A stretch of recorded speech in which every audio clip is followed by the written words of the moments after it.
రాత్రి కేదార్కి 24 గంటల టైం పెట్టడంతో ఇద్దరు బాధపడుతూ ఉంటారు.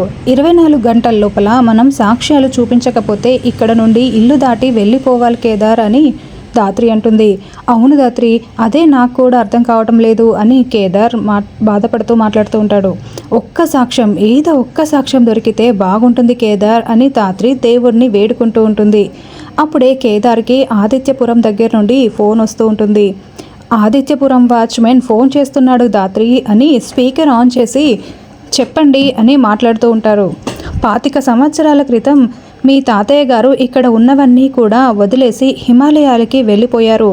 మళ్ళీ తిరిగి రారనుకున్నాము, కానీ మీరు వచ్చారని తెలిసి ఆయన మిమ్మల్ని వెతుక్కుంటూ వస్తున్నారని మాకు ఇన్ఫర్మేషన్ వచ్చింది.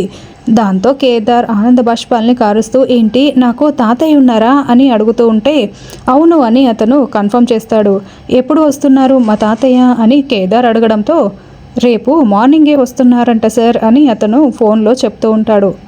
సరే మేము రేపు బయలుదేరి వస్తున్నాము అని కేదార్ ఫోన్ పెట్టేస్తాడు. ధాత్రి, ఇదంతా నమ్మడానికి చాలా కష్టంగా ఉంది ధాత్రి. మా తాతయ్య బ్రతికే ఉన్నాడు, మా అమ్మ వాళ్ళ నాన్న బ్రతికే ఉన్నాడు, ఇక ఎవరవునన్నా కాదన్నా నేను అనాథని కాదు ధాత్రి అని కేదార్ అంటే ధాత్రి కూడా చాలా హ్యాపీగా అస్సలు కాదు అని చెప్తూ ఉంటుంది.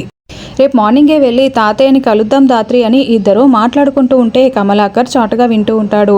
ఏంటి వీడి తాతయ్యని కలవడం కోసం వెళ్తున్నారా అని కమలాకర్ ఇక కొత్తగా ప్లాన్ని అమలు చేయడానికి రెడీ అవుతూ ఉంటాడు.